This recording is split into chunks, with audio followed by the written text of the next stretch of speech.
अब देखिए, आपको पता है कि 8वीं अनुसूची के अंतर्गत, कौन सी अनुसूची, 8वीं अनुसूची में कितनी 22 भाषाओं का जिक्र किया गया है। कितनी भाषाएं, 22 भाषाओं का यहाँ पे जिक्र किया गया है। 22 भाषाएं यहाँ पर वर्णित है पूरी, जिसमें से जब संविधान हमारा बना था 26 नवंबर 1949 को, उस टाइम पर 14 भाषाएं ही सम्मिलित की गई थी। उसके पश्चात यहाँ पे कुछ संशोधन हुए। संशोधन में पॉलिटी का पार्ट है, तो उसमें सर डिस्कस करेंगे। नहीं तो अगर हम डिस्कस करेंगे तो ये दोनों सेगमेंट में आपके लिए इंपॉर्टेंट है, हिंदी में भी पूछा जाता है और जीएस वाले सेक्शन में भी पूछा जाता है, इसलिए ये इंपॉर्टेंट है।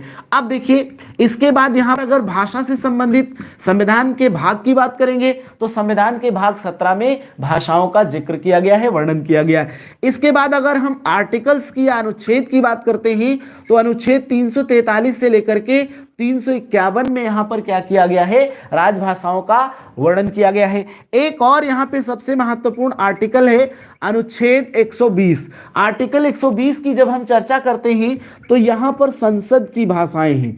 कौन सी भाषाएं, संसद की भाषाएं, संसद में बोली जाने वाली भाषाएं हैं। इसके बाद एक और सबसे महत्वपूर्ण अगर हम बात करते हैं तो आर्टिकल यहां पर 210, सिर्फ आर्टिकल में 2 और 1 को चेंज कर लेना है। 210 में यहां पर जो है ये राज्य के विधानमंडल की भाषाएं हैं।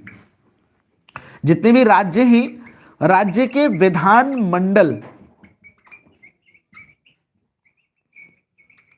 की भाषाएं, मतलब प्रत्येक राज्य के विधानमंडलों को यह अधिकार है कि वो अपने हिसाब से अपनी भाषा चुन सकते हैं जो उनके राज्य की भाषा होगी। ये उनको यहाँ पे क्या किया गया है, ये आर्टिकल्स संरक्षित किए गए हैं। और आर्टिकल 351 जो है वो हिंदी भाषा के प्रचार प्रसार के लिए बात की गई है। आर्टिकल 343 में जो लिखा गया है वो हिंदी को राजभाषा के दर्जा के रूप में प्राप्त किया गया है। तो ये सारी चीजें हैं, ये डिटेल से जानने के लिए कॉन्स्टिट्यूशन में जानेंगे। बाकी आपका जो हिंदी से रिलेटेड है वो इतना ही क्वेश्चन आपसे यहां पर पूछा जाता है। अब एक सबसे महत्वपूर्ण बात और इसके बाद में हम जानेंगे, आइए।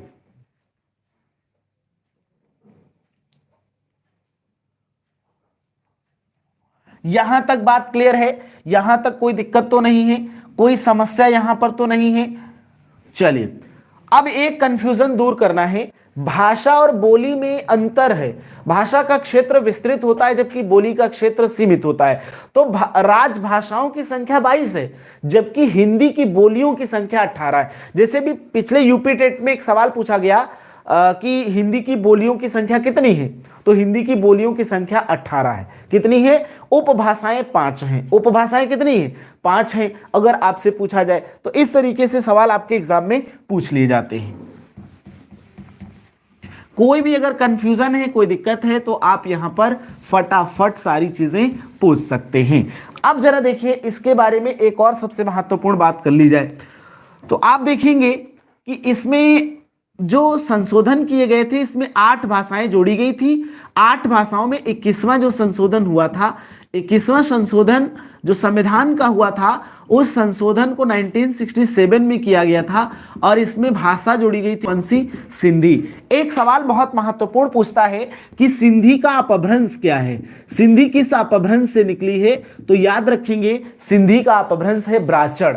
ब्राचड़ अपभ्रंश से विकसित हुई है सिंधी। सिंध प्रांत की है, पंजाब, महाराष्ट्र और गुजरात में ये भाषा विस्तारित है। यहां पर रहने वाले सिंधिया लोग जो है ये सिंधी भाषा को बोलते हैं। इसके बाद 71वां संविधान संशोधन हुआ और 71वें संशोधन के द्वारा यहां पर अगर आप देखेंगे तो 3 भाषाएं जोड़ी गई जो कि 1992 में, कब जोड़ी गई, 1992 में। और इसमें से अगर आप देखेंगे तो नेपाली जोड़ी गई, नेपाली भाषा जोड़ी गई और एक मणिपुरी जोड़ी गई और एक भाषा जोड़ी गई, कौन सी, कोंकणी। ये 3 भाषाएं जोड़ी गई। कितनी भाषाएं जोड़ी गई, 3 भाषाएं जोड़ी गई, नेपाली, मणिपुरी और कोंकणी। इन 3 भाषाओं को कब जोड़ा गया, ये 71वां संविधान संशोधन हुआ, ये 1992 में हुआ और इस टाइम पर ये 3 भाषाएं जुड़ी। सवाल आपसे क्या पूछता है, सवाल आपसे पूछेगा कि निम्नलिखित में से 71वें संशोधन 1992 के अनुसार